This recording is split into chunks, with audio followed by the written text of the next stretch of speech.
Calypso ही उसके कब्जे में था और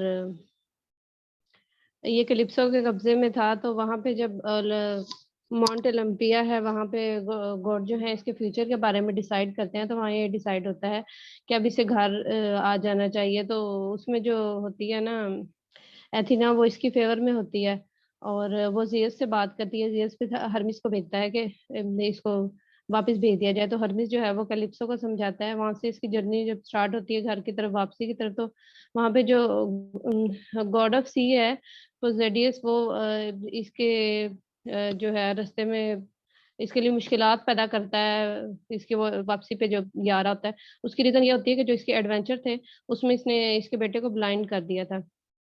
अब 17 दिन के बाद ये एक आइलैंड पे पहुंचता है। वहां पे एक हस्बैंड वाइफ हैं जो वहां के किंग भी हैं।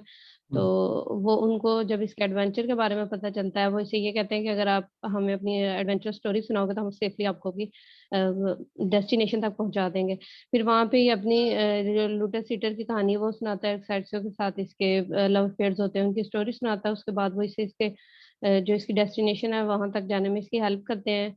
लेकिन ये जब जाता है तो ये अपनी जो अपीयरेंस है उसको चेंज करके जाता है, बैगर बन के जाता है। और सबसे पहले अपने फार्म पे जाता है। उसके बाद ये टेलीमेचीज इसका बेटा उससे मिलता है और वो इसे बताता है कि किस तरह से इसके पीछे जो वो विकेट पर्सन थे उन्होंने इसके फोर्ट पे कब्जा कर लिया था। फिर जब ये अपने फोर्ट में जाता है तो वहाँ एक नर्स है और एक पुरानी मतलब नर्स है इसकी। तो वो इसको पहचानती है और एक कुत्ता होता है वो इसे पहचान लेता है वहां पे। तो फिर ये इसकी जो वाइफ होती है ना, उसको डाउट होता है कि जैसे ये वही है। तो उसके लिए फिर ये एक तीरंदाजी का मुकाबला जो है वो एक कॉन्टेस्ट रखवाती है, जिसमें जो सही तीर को फिट करके ना कुल्हाड़ियों में से गुजारेगा। तो वो एक ऐसा कोई कॉन्टेस्ट होता है जिसको सही से कोई भी परफॉर्म नहीं कर पाता। वहां पे लोग कोशिश तो करते हैं लेकिन कर नहीं पाता, और वो सिर्फ यही ओडेसी कर। और उसके बाद ये उसका रुख चेंज कर देता है और जो इसके दुश्मन होते हैं ये उनको भी उसी से मार देता है। और अपनी वाइफ को फिर ये बता देता है कि मैं यूडेसी हूँ। और उसके बाद ये अपने बाप के पास जाता है, रियर्स के पास। उससे उसको ये बताता है कि मैं वापस आ गया हूँ। उसकी वापसी पे खुश होता है और बस इसी तरह से इसकी कहानी खत्म हो जाती है। ओके, ये फातिमा ने ओडेसी के ऊपर आपको थोड़ी सी बात की है। कोई क्वेश्चन अगर आप करना चाहें तो?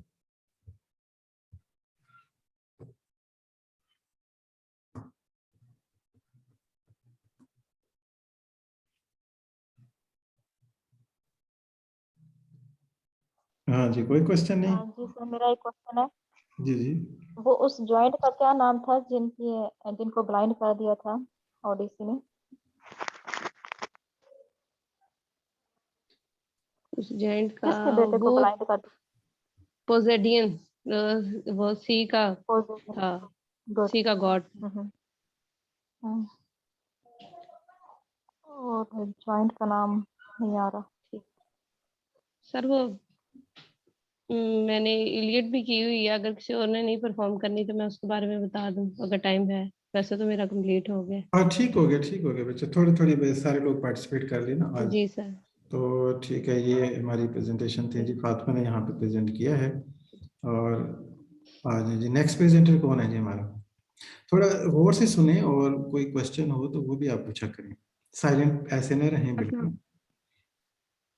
अस्सलाम वालेकुम और ऐड कर सकते हैं। क्वेश्चन का ये मतलब नहीं है कि आपने कोई ऐसा सवाल पूछना है कि उसे ना आए और आप उससे कोई, यहाँ पे जो हमारे सवाल है इसका मतलब है कि जेन्युइनली आपने कोई बात सही सुनी नहीं, या वाकई जो बताया गया वहां से आपका सवाल होना चाहिए, जो नहीं बताया गया वहां से नहीं। एक बात। और दूसरा है कि आप ऐड भी कर सकते हैं, या उन्होंने कोई मिस्टेक कर दिया तो उसको करेक्ट करवाया जा सकता है। तो कंस्ट्रक्टिव क्वेश्चन होने चाहिए, ठीक है, कंस्ट्रक्टिव किस्म के एडिशन होना चाहिए। नेक्स्ट कौन है जी हमारे प्रेजेंटर? अस्सलाम वालेकुम सर। वालेकुम अस्सलाम। कौन प्रेजेंट करने जा रहे हैं जी? सबसे पहले अपना थोड़ा सा छोटा सा करवा दिया करें ताकि हम फिर उसके साथ आप स्टार्ट। जी sir, I am Sidra and I am going to present Aeneid by Virgil. Okay जी, सिद्रा जो है वो प्रेजेंट करने जा रहे हैं एनियड बाय वर्जिल। वर्जिल, ठीक है। रोमन एक पोएट को प्रेजेंट करेंगे। ओके जी, प्रेजेंट। सर इनियड जो है वो वर्जिल की एपिक है, जो कि 12 वॉल्यूम्स हैं इस एपिक के, और ये इस एपिक में ग्लोरीफाई किया गया है रोमन हिस्ट्री को, रोमन के ओरिजिन को बताया गया है कि रोमन जो है वो कैसे स्टैब्लिश हुआ। और ट्राई जो है, ट्राई के डिस्ट्रक्शन के बाद जो ट्राई के लोग हैं वो जो है वो रोम में आके रहना स्टार्ट हो गए थे, तो उनके जर्नी को बताया गया, जिसमें अनीस जो है वो इनका लीडर था, जिसने ट्राई के बाकी बचे हुए लोगों को लेके जो है वो रूम में आया था और इधर ये एस्टेब्लिश हो, सेटल हो गए थे। तो उसकी ये स्टोरी है। तो वर्जिल जो है इसने 11 years लगाए थे इस पोएम को, इस एपिक को लिखने में, लेकिन इसकी कंप्लीट होने से पहले, अभी इसके 60 जो है वो लाइंस रहती थी, और इसके कंप्लीट होने से पहले वर्जिल की डेथ हो गई थी। तो इसने जो है ये बोला था कि मेरी जो ये पोएम है इसको जला दिया जाए, इसको पब्लिश ना किया जाए। लेकिन जो रोम का पहला रूलर था अगस्टस, उसने इसके विल पे जो है वो अमल नहीं किया और इसने इसको पब्लिश करवा दिया था। और अब इस पोएम को पब्लिश हुए 2000 years हो चुके हैं, और ये अभी भी जो है ग्रेटेस्ट पोएम मानी जाती है।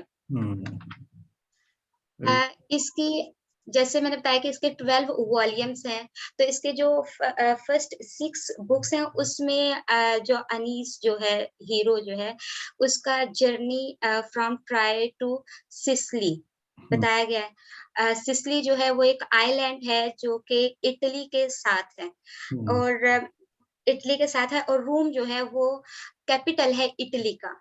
तो अब और जो बाकी 6 बुक्स हैं वो है सिसिली से लेके इटली में आने तक, और इटली में जो अनीस है उसकी जो वॉर है उसके यहाँ पे याद रखिए इनियस, ठीक है, इनियस।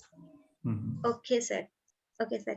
इनियस की जो वॉर है टर्नस के साथ, जो उधर तक का जर्नी जो है इसका बयान किया गया।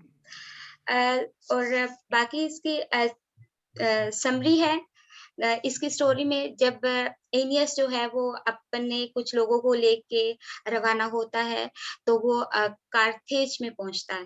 तो कार्थेज, सर इधर मैं एक बात बताना चाहूंगी, जो राइटर है वर्जिल जो है वो उसकी जो म्यूज है वो कैलोप है, कैलोपी। वो जूनो से, जो गॉडेस जूनो है उससे वो म्यूज नहीं मांगता, क्योंकि जो ये ट्रोजन वार थी उसकी असल जो विलन है वो गॉडेस जूनो है। गॉडेस जूनो ने ट्रोजन वार क्यों करवाई थी?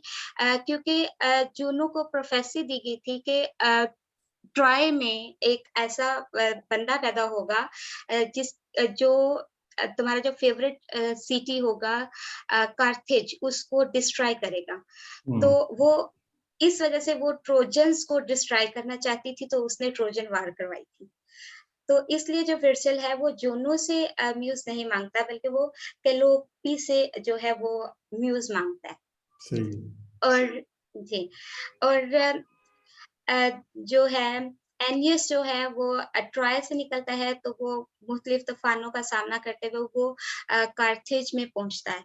तो जब वो कार्थेज में पहुंचता है तो इधर एक होती है प्रिंसेस होती है डीडो जिसका नाम होता है, इसके साथ डाइडो इसके साथ ये कुछ अरसा रहता है। तो लव अफेयर में रहता है, लेकिन बाद में जो है गॉड्स हैं वो इसे याद करवाते हैं कि तुमने रूम को ढूंढने जाना है, डिस्कवर करने जाना है। तो वो ये इधर से जो है वो निकलता है, तो डाइडो जो है वो सुसाइड कर लेती है, जिसकी वजह से वो उधर वो जो है कार्थेज जो है वो डिस्ट्रॉय हो जाता है। और फिर ये जब कार्थेज से निकलता है तो ये पहुंचता है सिसिली में, आइलैंड में। और जब सिसिली में पहुंचता है तो इधर इसके अपने ही कुछ साथी, स्पेशली जो विमेन्स होती हैं इसके साथ, वो जो है अपनी कश्तियां जला देती हैं, क्योंकि अब वो ज्यादा मतलब ज्यादा सफर करके अब वो थक चुके हैं, तो वो अपनी कश्तियां जला देती हैं, लेकिन ये अपना जर्नी जो है वो कंटिन्यू रखता है, और ये इटली पहुंच जाता है।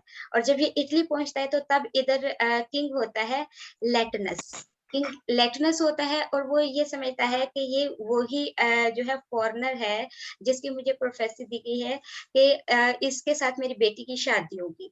लेकिन जो है अमार्था जो लेटनस की वाइफ होती है वो नहीं चाहती कि मेरी बेटी की शादी इससे हो, तो वो जो लवीनिया जिनकी बेटी होती है उसका एक सूटर होता है टर्नस, उसके साथ इसकी जंग करवाती है, जिसमें टर्नस जो होता है उसकी डेथ हो जाती है और एनियस की शादी जो है वो लवेनिया से हो जाती है और इधर ये जो है वो पोइम खत्म हो जाती है। बिल्कुल ठीक है, वेरी गुड, बड़े अच्छे से आपने सम अप किया है, थोड़े टाइम में इसको कवर भी किया है Sidra, very good.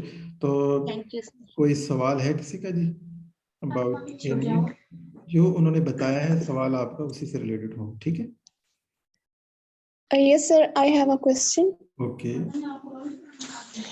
Actually, sir, when I was reading the summary about Trojan War, तो उसमें मैंने ये सुना, समरी मैंने सुनी YouTube किसी चैनल पे, तो उसमें वो जो बता रहे थे उनके अकॉर्डिंग ये था कि ये जो वॉर ऑफ ट्रॉय थी इसके पीछे किसी मतलब जब गॉड और गॉडेसेस की बात करते हैं तो उसमें जो एफ्रोडाइटी है ना उसका बताया जा रहा था कि इनकी वो जो एक गॉडेसेस है उसको डिस्कॉर्ड वो फहराती थी, उसका मुझे अभी एग्जैक्ट नाम नहीं आ रहा, डिस्कॉर्डिया भी वैसे इसको कहते हैं। तो उसने वो एक एप्पल फेंका था, उनकी वो जो एक ड्रिंक की हो रही थी, पार्टी हो रही थी वहां पे, तो उसने ये था कि उसने कहा था कि गोल्डन एप्पल, हाँ जी, उसको मिलेगा कि जो इन सब में से ज्यादा ब्यूटीफुल होगी। तो उसमें अथीना थी और जो हेरा है वो थी और एफ्रोडाइटी थी। अब ये तीनों गई थी, इनको फिर किसी ने कहा कि आप वहाँ पे फलां सिटी में जाओ, तो वहां पे एक आदमी है, पेरिस उसका नाम है, तो वो तुम तीनों में से जिसको सबसे ज्यादा ब्यूटीफुल डिक्लेयर करवाएगा वो मतलब वो जिसको उसने बता दिया वही सबसे ज्यादा खूबसूरत होगी। अब वहां पे गए तो इन तीनों ने उसको अलग अलग ऑफर्स दी थी। तो फिर जो एफ्रोडाइटी है उसने इसको ऑफर दी कि अगर तुम मुझे सबसे ज्यादा खूबसूरत डिक्लेयर करवाओगे ना तो मैं तुम्हें जो मतलब पूरी दुनिया की सबसे खूबसूरत एक औरत है वो तुम्हारे में इश्क में मतलब तुमसे वो लव करने लगेगी। तो फिर उसने ये हेलन को इसके अफेयर में डाला था। तो वहां से फिर ये वॉर ऑफ ट्रॉय का स्टार्ट हुआ था, जहां तक मेरे नॉलेज में या जो मैंने सुना। बाकी आप क्लियर करवा दें कि क्या ये ऐसा ही है या जो सिद्रा ने पॉइंट बताया वो है? जी, सिद्रा ने जो पॉइंट बताया ना वो रोमन नजरिया है, ठीक है? जो आप बता रही हैं ना वो ग्रीक थॉट है आपके पास। तो सर ये इनका डिफरेंट है, मतलब रोमन और ग्रीक्स के जो कॉन्सेप्ट्स हैं बिल्कुल अलग है इनकी। जो एनियड पोएम है एक्चुअली ये तो लिखी गई है, जैसे सिद्रा ने बताया भी है, to establish the ancestry of the Roman emperor. Okay, इसको लिंक क्रिएट करना था, उसके एंसेस्ट्री जो रेस का ताल्लुक बताना था, ट्रॉय के साथ जोड़ना था। Yes sir. ठीक है, और ग्रीक के साथ क्यों नहीं जोड़ा था, ये कल में मैंने सवाल एक पूछा था, तो अपना लिंक ग्रीक के साथ भी तो जोड़ सकते थे, इसलिए कि जब इनका टाइम था इन्होंने सारा कुछ ग्रीक से ही छीना है, तो एक किस्म की राइवलरी थी इनका ग्रीक के साथ, इनकी ना जेलसी थी ग्रीक के साथ, इसलिए इन्होंने खुद का लिंक जो है वो पोएट, और भी कुछ पोएट थे जिन्होंने ऐसी पोएम लिखी। बादशाह चाहता था एक नज़म लिखी जाए मेरे पास्ट के बारे में, मेरे खानदान के पास्ट को किसी बड़ी पर्सनैलिटी से जोड़ा जाए, तो सबसे ज्यादा उसे पसंद आई थी वर्जिल की पोएम। और याद रखें वर्जिल की पोएम एनियड जो है ये इनकम्प्लीट है, 100% कंप्लीट नहीं है, अभी ये पूरी नहीं हुई थी, कुछ रहती है, तो उसकी डेथ हो गई थी। उसके बावजूद जो है वो बादशाह को बहुत ज्यादा, एम्परर अगस्टस को बहुत पसंद आई और उसने इसको जो है पब्लिश करवाया, जैसे सिद्रा ने भी बताया भी। ठीक हो गया जी। नेक्स्ट हमारे प्रेजेंटर को, हाँ जी, कोई ऐड करना? सर मुझे सर एक बात पूछनी है। सर मैंने ना जो है दो जगह पे पढ़ा है, एक जगह पे मैंने पढ़ा है कि इसकी 20 लाइंस थी, मतलब अभी रहती थी जब उसकी डेथ हुई, और एक जगह पे पढ़ा है कि इसकी 60 लाइंस रहती थी जब उसकी डेथ हुई। अब ये तो नहीं पता कि लाइन कितनी, कोई ये तो गैस ही हो सकता है ना, क्या पता वो कितना लिखता, ये तो पोएटिक की डेथ हो गई, तो दीज आर जस्ट अजम्पशंस। एक मरे हुए आदमी के ज़हन के बारे में हम कैसे गैस कर सकते हैं कि कितनी लाइनें भी रहती होंगी। तो वो सिर्फ ठीक है सर। assumptions हैं, डोंट वरी अबाउट इट। तो आगे आते हैं जी नेक्स्ट प्रेजेंटर। यहाँ से आज अभी आपने सीखा है, कुछ नई बातें हो सकता है आपको जानने के लिए मिली हों, और यही इसका पर्पस है। नेक्स्ट प्रेजेंटर कौन है जी हमारे? अस्सलाम वालेकुम सर। वालेकुम सलाम। सदफ प्रेजेंट करना चाह रही हैं? जी सर। अच्छा, तो सदफ ऐसा है कि अपने बारे में भी बताएं थोड़ा सा पहले सबको, और फिर अपने टॉपिक को अनाउंस करें। Okay, sir. I am Sadaf, and today I will explain the Euripides play Medea. Media, ठीक है जी। मीडिया जो प्ले है उसको प्रेजेंट करेंगी सदफ, ठीक है। Yes, sir. यूरिपिडीज का जो प्ले, ओके जी, present it now. Okay. Basically, this play is about Medea, and Medea is the princess of barbarian kingdom of Corinth. And if we deeply observe, we find that the whole play is revolves around the Medea. Medea plays the role of helper as a maiden, aiding Jason, and later on he becomes her husband. And he gets a task from the Pelas, who is the king of Lolgus, and there is a task given by him that he search a golden fleece. So that was a very impossible task, but Medea plays a very important role, and she used her magic to save his life out of love. After it, she came back her native home, and that is Colchis, and her father name is King Aetus. They settle down in Corinth and get married. After 10 years of marriage, Jason used to Creon's daughter Crusa. मतलब जैसन जो है वो क्रियन की बेटी जो होती है क्रूसा, उससे शादी कर लेता है, एंड बेसिकली जो क्रियन है वो किंग है कोरिंथ का, and we have already read in Oedipus Rex play. Oedipus में आपने Later on, पढ़ा होगा सबने कि क्रियन किंग बन जाता है एडिपस के एंड के ऊपर, जब उसकी डाउनफॉल होता है, तो आपको याद होगा किंग कौन बना था, ये उसी क्रियन की बात कर रही हैं। सर वो Yes, sir. थीब्स के इलाके में किंग बना था ना, जी जी, कोरिंथ में तो नहीं। नहीं कोरिंथ का बना था, थीब्स का, सॉरी थीब्स का बना। Yes, sir. And then Medea and her sons banished from the Corinth by Creon. And later she murdered Carusa with poison gifts because Medea plays a very कह सकते हैं कि आप उसने बहुत ज्यादा इम्पोर्टेंट रोल इस वजह से किया था कि वो चाहती थी कि वो रिवेंज लेना, उससे बर्दाश्त नहीं हुआ कि उसके हस्बैंड ने शादी कर ली है। Then Medea and her sons banished from the Corinth by Creon, and later she murders Carusa with poison gifts. Later she murders her own sons before they fleeing for Athens, and Athens is the king of ages. She eventually marries king of Athens. And this play explores many universal themes as well, passion and faith. She is the woman of extreme behavior and emotion and willing to sacrifice everything to make her revenge perfect. So basically, this play is about the revenge and Medea who sacrificed her life as well for children. That's for my side.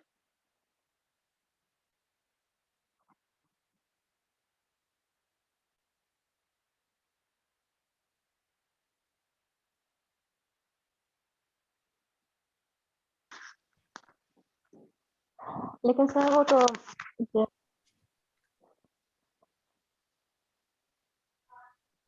हाँ जी, कोई सवाल तो नहीं है इसके ऊपर?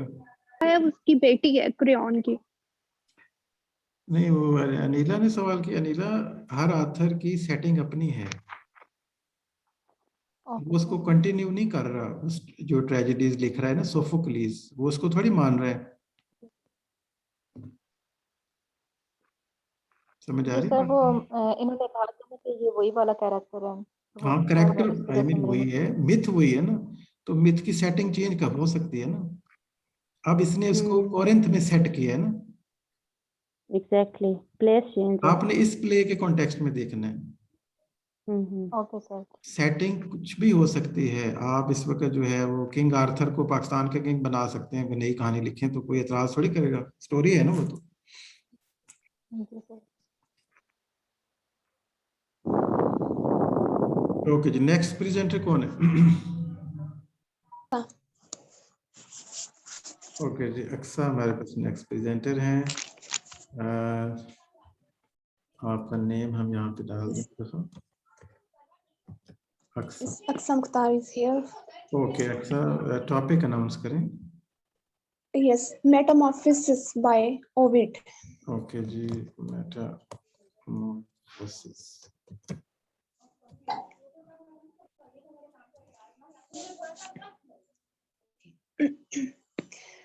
Okay, today I am presenting Metamorphosis by Ovid. Metamorphosis is an 8th AD Latin narrative poem which is written by a Roman poet Ovid. 18th century की ये poem है, इसको ओविड ने लिखा है और इसको इसका मास्टर वर्क कंसीडर किया जाता है ओविड का, और इसकी ऑलमोस्ट 11,000 प्लस इसकी लाइंस हैं, 15 बुक्स हैं और इसके अंदर ऑलमोस्ट 250 स्टोरीज हैं जो प्रोबेबली मिथ्स पे ये बेस करती है इसकी बुक्स हैं। फिर अगर इसके जॉनरा की बात की जाए तो इसके जॉनरा की बात करते हुए मैं यहाँ पे कार्ल गलिंस्काय की जो इसके व्यूज है ना कार्ल गलिंस्काय की इसके जॉनरा के रिलेटेड, वो मैं यहाँ पे बताना चाहूंगी कि कार्ल गलिंस्काय कहता है it would be misguided to pin the label of any genre on the Metamorphosis. ये कहता है कि किसी भी एक जॉनरा पे इसको फॉलो कराना ना, ये मिसगाइड करना होगा क्योंकि ये मेटामॉर्फोसिस किसी एक स्पेसिफिक जॉनरा पे कितने फॉल नहीं करती।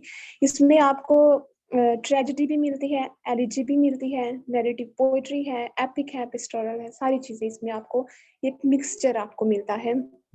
फिर अगर ये क्या कहते हैं, इसमें हम देखें कि जो हमारे काफी ज्यादा फ्यूचर के जो मींस के इसकी एज के आगे के जो राइटर्स हैं बहुत ज्यादा ग्रेट वो इससे इंस्पायर थे, जैसे कि दांते हो गया, बोकाचियो हो गया, देन जेफरी चॉसर है, विलियम शेक्सपियर है, तो ये सारे जो हैं कहीं ना कहीं इससे इंस्पायर थे।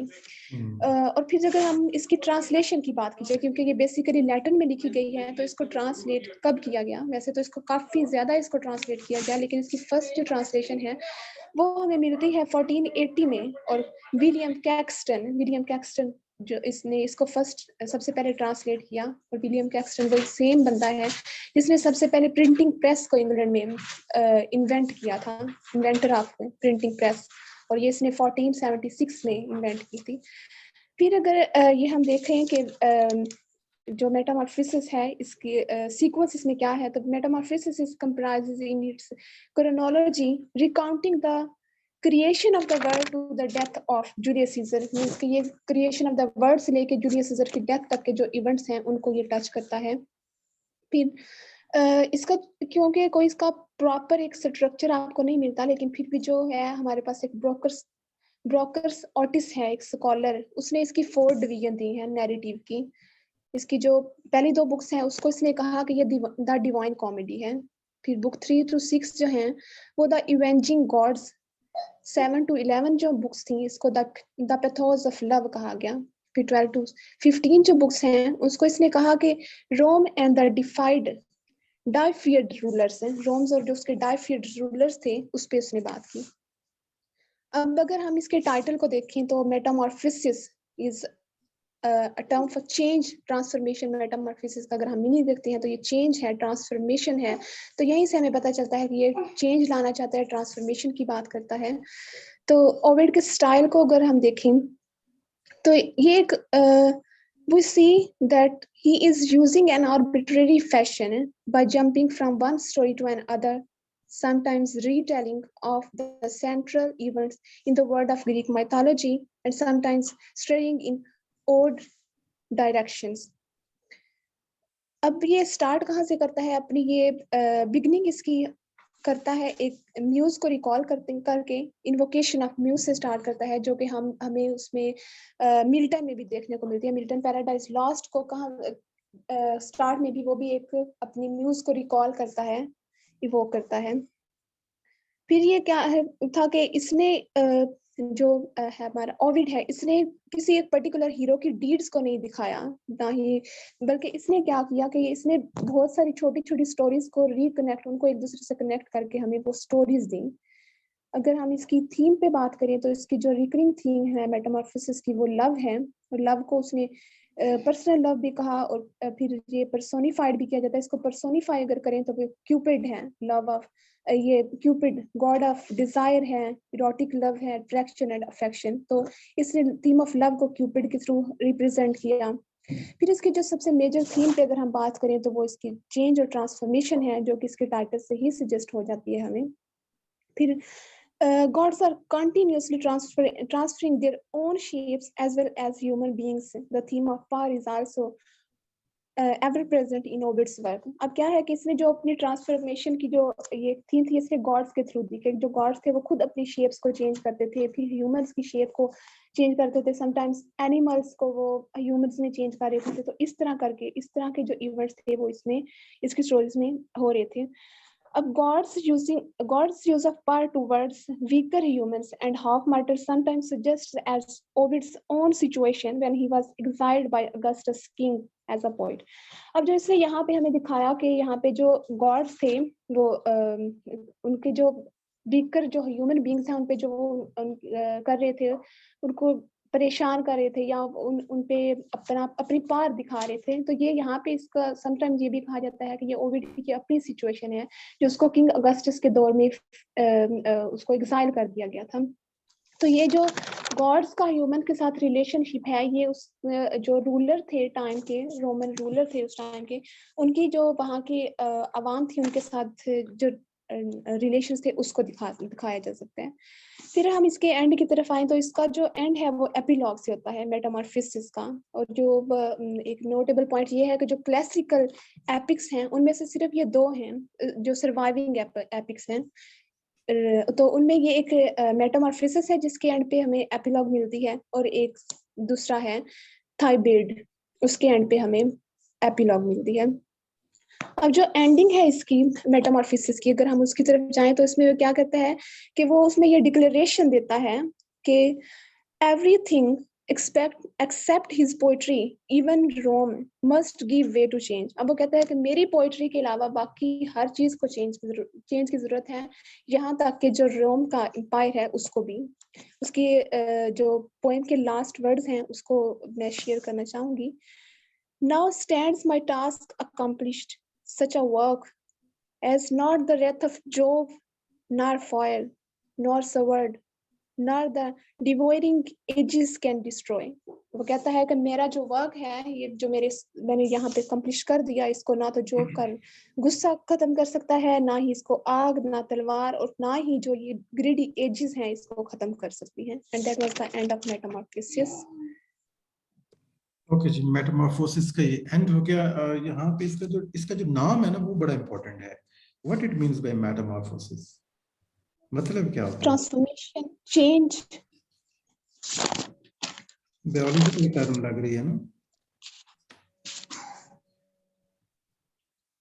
आपने? यस सर, जैसे जैसे बटरफ्लाई की आपने बटरफ्लाई में चेंज होना। यस सर, डिफरेंट स्टेजेस, वो शक्लें बदलती हुई बटरफ्लाई फाइनली बनती है। वो मैट्रिक में आता है ना, मेटामॉर्फोसिस ऑफ बटरफ्लाई, क्योंकि उसकी शेप्स बदलती हैं, स्ट्रक्चर बदलता है, तो चेंज आता रहता है शक्ल सूरत के अंदर। तो ये फिर मेटामॉर्फोसिस जो टाइटल है क्यों लिया ओविड ने, क्या कहना चाह रहा है, किस बात को? क्योंकि सर यहाँ पर डिफरेंट स्टोरीज है, हर स्टोरी दूसरी स्टोरी से चेंज होगी, सर जैसे हम कहेंगे कि कंप्लीट चेंज है मेटामॉर्फोसिस। सही है। अक्सा क्या जवाब देंगी? Yes sir, according to my point वो चेंज लाना चाह रहा है, जो मतलब एक पर्टिकुलर थिंकिंग है या जो सिचुएशन चल रही है वहाँ के रोम एम्पायर में। क्योंकि जैसे मैंने यहाँ पे मेंशन भी किया कि उसके जो किंग अगस्टस था उसने उसको एग्जाइल कर दिया, तो वो जो सारा था वहाँ का सिनेरियो था उसको वो चेंज करवाना चाह रहे हैं। चलें, इस पे और किसी का सवाल तो नहीं है तो इसको वाइंड अप मैं कर देता हूँ। एक्चुअली वो प्रेजेंट कर रहे हैं यूनिवर्स की क्रिएशन से लेकर कि यूनिवर्स जब पैदा हुई तो डिफरेंट शेप्स बनाती बनाती मॉडर्न रोमन एम्पायर तक कैसे हालात पहुंचे हैं। ठीक है, चेंज से ट्रांसफॉर्मेशन। हाँ जी, सारी ट्रांसफॉर्मेशन को वो शो कर रहे हैं। जैसे बटरफ्लाई जो है पैदा होती है, एग से निकलती है तो सूंडी की तरह होती है, फिर डिफरेंट शेप्स बदलती हुई मॉडर्न ब्यूटीफुल बटरफ्लाई बन जाती है। तो उसके पीछे कई शेप्स और कई चेंजेस हैं। तो ये वो चेंजेस हैं जो क्रिएशन ऑफ यूनिवर्स से वो लेके आया कि सारी यूनिवर्स का एंड पर्पस क्या था कि रोमन एम्पायर बनती। This is the final product of humanity. ठीक है, ऑल दो उसने प्रिडिक्ट कर दिया था इसी में कि शायद ये फाइनल ना हो पाए, चेंज चूंकि रुकेगा नहीं तो कुछ आगे जाएगा, और आगे गया। आज देखिए रोमन एम्पायर पास्ट है। खैर, तो ये अक्सर वेल डन, बहुत अच्छे से आपने तैयारी की, रेफरेंस भी आप लेके आई, बहुत अच्छे से आपने प्रेजेंट किया। Thank you sir. अच्छा जी, कोई और हमारे पास प्रेजेंटर है? और अगर है तो वो लास्ट होगा आज के लिए। जी सर, टाइम देखिएगा कितना रह गया। टाइम हमारे पास, आप लेना चाहें तो कोई नहीं, हम 10-15 मिनट कर लेंगे आपके लिए। तो ये करिए, नहीं मैम, ब्रीफली आप देना चाह रहे हैं आज? वैसे तो 2 टॉपिक्स थे जिनको मैंने थोड़ा गो थ्रू किया था, लेकिन उन दोनों पे हो चुके, उन दोनों पे हो चुकी है। पोएटिक्स कोई बात पे नहीं, भी और एनियट हुई पे हुई भी। प्रेजेंटेशन पे भी आप टॉपिक ले सकते हैं, एक टॉपिक 2 से 3 बंदे जी, ले। तो अभी पोएटिक्स पे फिर मैं पहले थोड़ा सा बस अच्छा जी, बहुत अच्छी टॉपिक एक लें, उल्फत ने, एक लेना। बस एक ही नहीं मैं 5 मिनट ही बोलूंगा, इससे कम ही बोलूंगा। अच्छा अच्छा, ठीक है। सैमुअल जी प्रेजेंट कर रहे हैं, पोएटिक्स करेंगे। जी सर, पोएटिक्स पे करेंगे, जो कि लिखी थी अरिस्टोटल ने। लो जी, आपके लिए लिख दिया ताकि जो दोबारा से इसको सुने तो उनके लिए टाइटल वगैरह सामने रहेंगे कि कौन प्रेजेंट कर रहा है और क्या कर रहा है। Now start. जी सर। जैसा सबको पता है कि सफदर मेरा नाम है। पहले इससे सबसे फर्स्ट प्रेजेंटेशन हुई थी उल्फत की पोएटिक्स पे, और उसमें काफी चीजें विद इन इंटरनली पोएटिक्स के अंदर अरस्तू ने क्या कहा है वो सारी चीजें समअप की हैं उल्फत ने। मैं बस थोड़ा सा ब्रीफली इसका एक रिलेट करना चाहूंगा और आर्ट लिटरेचर के साथ कि पोएटिक्स क्या है और इसकी अहमियत क्या है, क्योंकि इसकी आगे चल के भी हमें जो है ना वो बहुत अहम चीज है। पोएटिक्स हम पढ़ते हैं सब्जेक्ट में लिटरेरी क्रिटिसिज्म के अंदर। अब लिटरेचर है, लिटरेचर में ढेर सारे जॉनरास हैं, हम पोएट्री, ड्रामा, नॉवेल सारी चीजें पढ़ते हैं, तो इसको हम लिटरेरी क्रिटिसिज्म के अंदर पढ़ते हैं। अब लिटरेरी क्रिटिसिज्म जो है वो लिटरेचर पे क्रिटिसिज्म है कि लिटरेचर होना चाहिए, नहीं होना चाहिए, अगर होना चाहिए तो कैसा होना चाहिए। तो इसकी 2 पैराडाइम्स हैं बिगिनिंग से। पहली जो इसका एस्पेक्ट है, फर्स्ट पैराडाइम, वो है कि लिटरेचर इटसेल्फ जो है ना उसको एक एग्जिस्टेंशियल थ्रेट थी आप कह सकते हैं, कई फ्रंट्स पे, जिसमें से 3 मोस्ट इम्पोर्टेंट हैं, रिलीजियस फ्रंट पे, पॉलिटिकल फ्रंट पे और फिलोसॉफिकल फ्रंट पे।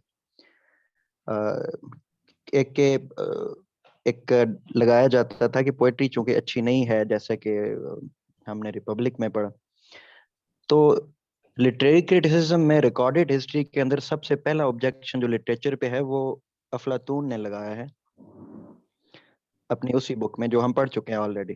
तो उसमें के बाद सेकंड वर्क ये है द पोएटिक्स, ये उसी के जवाब में अरस्तू ने लिखा है। अब ये क्यों लिखा है वो पहले बयान कर चुकी हैं उल्फत।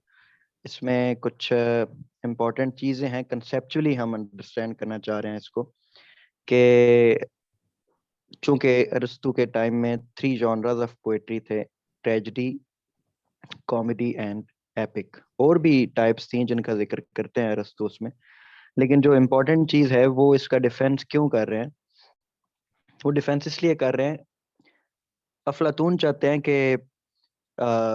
एक रिपब्लिक होनी चाहिए जिसमें तमाम प्रोफेशंस जो हैं वो एक आइडियल रिपब्लिक हो जो कंटिन्यूसली तरक्की करे और उसमें सब खुशहाल हों। तो अरस्तू का ऑब्जेक्शन ये है कि पोएटिक्स के बगैर, मतलब लिटरेचर के बगैर तरक्की या वो चीज पॉसिबल ही नहीं है। Why? Because people are emotions, emotions और ह्यूमंस को अलग अलग नहीं किया जा सकता। तो इसके अंदर फिर वो बताते हैं कि उन इमोशंस के जरिए ही इंसान को सिखाना ज्यादा आसान है एज कम्पेयर टू हिस्ट्री या फिलोसफी। जो है लोग एंटरटेनमेंट को ज्यादा पसंद करते हैं।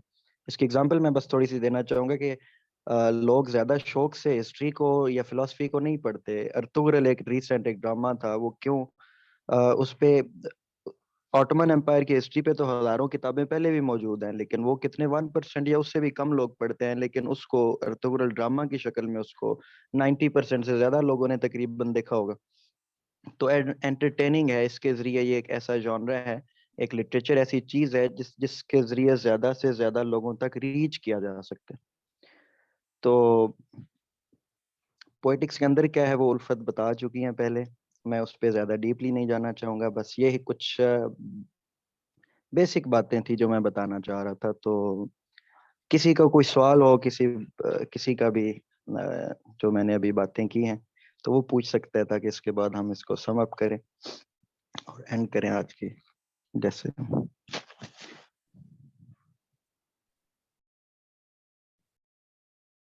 हाँ जी, किसी का सवाल है पोएटिक्स पे? दोनों प्रेजेंटेशन को जरा सामने रख के भी क्वेश्चन कर सकते हैं आप, और जवाब देने के लिए उल्फत भी मौजूद हैं और सफदर भी।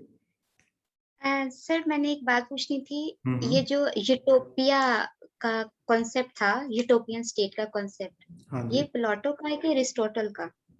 हाँ जी, ये जवाब आपको देंगे, सफदर ही देंगे। अभी मेरे पास तो ज़ाहिर है जवाब, मैं चाहता हूँ सफदर दें। जी, यूटोपिया का मतलब है एक आइडियल वर्ल्ड। तो द रिपब्लिक बुक के अंदर उसी यूटोपिया का ही, उस आइडियल एक रिपब्लिक का ही तो कंसेप्ट दिया है अफलातून ने। तो उस यूटोपिया से अफलातून चैप्टर नंबर 10 में पोएट्स को एंड पोएट्री को बैनिश कर देते हैं, जिसमें उनके वो एलिगेशंस हैं कि it is mother of lies, it is waste of time, it makes people emotional. तो अफलातून समझते हैं कि इमोशंस आर नॉट गुड, वो कंस्ट्रक्टिव नहीं है, जिसको करेक्ट करने की कोशिश अरस्तू ने की है कि इमोशंस ही तो इंसान की पहचान है, उससे इंसान को जुदा नहीं किया जा सकता। अच्छा, तो यहाँ पिटी पे एंड मैं फियर आपको थोड़ा रोकूंगा, ये कोलैप्स करने वाला है, आप दोबारा से री एंटर हो जाएंगे जैसे ये बंद होगा, ठीक है? आप बोलेंगे। जी ठीक है सर।